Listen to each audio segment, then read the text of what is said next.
କୌଣସି ଗାଁକୁ ଯିବା ପାଇଁ ମୋ ଦାୟିତ୍ୱ କିଏ ନେଇଗଲା। ମୁଁ ଗୋଟେ ଗାଁକୁ ଯିବାକୁ ଚାହୁଁଛି, କିଏ ମୋ ଦାୟିତ୍ୱ ନେଲା? ସେ ଗାଁକୁ ଯାଇକି ଆସିବା ପୂର୍ବରୁ ମୋ ଦାୟିତ୍ୱ ନେଲା। ସେ କ'ଣ କରିବ? ସେ ଟିକଟ କାଟିବ, ସେ ମୋତେ ଚା' ଦେବ, ସେ ଟ୍ରେନ୍ରେ ସବୁ ଯାହା ଯାହା ଦରକାର ଜଳଖିଆ ଦାୟିତ୍ୱ ନେଇଛି। ଏଇଟା ଦାୟିତ୍ୱ ନେବାଟା, ଆକୁ ଦାୟିତ୍ୱ ନେବା କୁହାଯାଏ। ପିଲାର ଦାୟିତ୍ୱ ମା' ନେଇଥିବାରୁ ପିଲାର ସୁବିଧା କଥା ମା' ବୁଝୁଛି, ସେଇଟା ଦାୟିତ୍ୱ ନେବାଟା କୁହାଯାଏ। ହେଲେ ମୋତେ ସବୁ ଜଗଉଛି କିଏ? ଆମେ ବଞ୍ଚିବା ପାଇଁ, ଆମର ଅସ୍ତିତ୍ୱ ପ୍ରକାଶ ପାଇବା ପାଇଁ ଆମକୁ କିଏ ଜଗଉଛି? ଆମକୁ ଯାହା ଯାହା ଦରକାର ଏସବୁ ବ୍ୟବସ୍ଥା କିଏ କରୁଛି?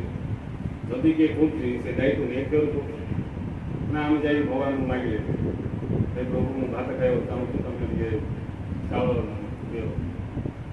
ହେ ପ୍ରଭୁ ମୋତେ ଦେଖିବାକୁ ଚାହୁଁଛି, ମୋତେ ଆଖି ଦିଅ। ଚୁବେଇବାକୁ ଚାହୁଁଛି, ଦାନ୍ତ ଦିଅ। ଚାଖିବାକୁ ଚାହୁଁଛି, ଜୀବ ଦିଅ। ମୁଁ ବଞ୍ଚିବାକୁ ଚାହୁଁଛି, ମୋତେ ପ୍ରାଣ ଦିଅ। ମୁଁ ସଂସାରରେ ରହିବାକୁ ଚାହୁଁଛି, ମୋତେ ସବୁ ବ୍ୟବସ୍ଥା କର। ପୁଣି ଆମେ ଯାଇ ଭଗବାନଙ୍କୁ ପ୍ରାର୍ଥନା କଲେ ଆମକୁ ଜଣାଗା ନାହିଁ କିଛି, ଆମକୁ କିଛି ଜଣାଗା ନାହିଁ। ଆମେ ଏମିତି ନିର୍ଦ୍ଦିଷ୍ଟ ଅବସ୍ଥାକୁ ଆସିଲା ପରେ ଜ୍ଞାନ ପ୍ରକାଶ ପାଇଲା, ଆଖିରେ ଦେଖିଲେ, ନାକରେ ଶୁଣିଲେ, ମନ ବୁଦ୍ଧି ସବୁ ଅଛି, ସେ ସବୁ ଯାହା ଦ୍ୱାରା ଆମକୁ ଜଣାପଡ଼ୁଛି। ହେଲେ ଏସବୁ ବ୍ୟବସ୍ଥା ଆମର କିଏ କରୁଛନ୍ତି? ଯଦି କରୁଛନ୍ତି ଦାୟିତ୍ୱ ନେଇକି ଅନୁଷ୍ଠାନ କରିବୁ, ମୁଁ କାହିଁକି କରିବି?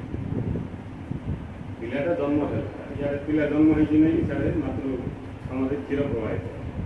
ଏଇଟା ପିଲା ଯାଇକି ଖବର ପଡ଼ିଲା ନା ମା' ଖବର ପଡ଼ିଲା, ବାପା ଖବର ପଡ଼ିଲା, ମୋର ପୁଅ ଗୋଟେ ହେଲା, ଝିଅ ଗୋଟେ ହେଲା। ପ୍ରଭୁ ତାକୁ ସେ କ'ଣ ଖାଇବି ମଣିଷ, ତା ପାଇଁ ବ୍ୟବସ୍ଥା କର। ଖାଲି ମଣିଷ ବୋଲି ପଶୁ ପକ୍ଷୀ ଗଛ ପତ୍ର ଇଏ ସମସ୍ତଙ୍କୁ ଅସ୍ତିତ୍ୱରେ ରହିବା ପାଇଁ କିଏ ଜଣେ ବ୍ୟବସ୍ଥା କରୁଛନ୍ତି। ଏଇଟା ବୁଝା ପଡ଼ୁନଥିବା ଲୋକ ଯାକ ଭଗବାନଙ୍କୁ ଦାୟିତ୍ୱ ଦେବେ, ଗୁରୁକୁ ଦାୟିତ୍ୱ ଦେବେ। ମୋ ଦାୟିତ୍ୱ ନେଇଛନ୍ତି ମୋ କଥା ମୁକ୍ତି କଥା ପାରୁଛନ୍ତି। ମୋର ଅଣ୍ଡରଷ୍ଟାଣ୍ଡିଂ ବି ଖରାପ, ବେମାରଗ୍ରସ୍ତ। ମୁଁ ଭଗବାନଙ୍କୁ ପାଇବା ପାଇଁ ବଡ଼ କଷ୍ଟ ଅନୁଭବ କରିବ। କିନ୍ତୁ ଅନ୍ୟ ପକ୍ଷରେ ଯିଏ ବୁଝିବ ଦରକାର ନାହିଁ, ସେଟା ଏକା ଆନନ୍ଦ। ଭଗବାନ ବି ମୋତେ ଦୟା କରିବେ ବୋଲି ଦୟାରେ ଥିବା ଲୋକଙ୍କୁ କି ହସ ହସ।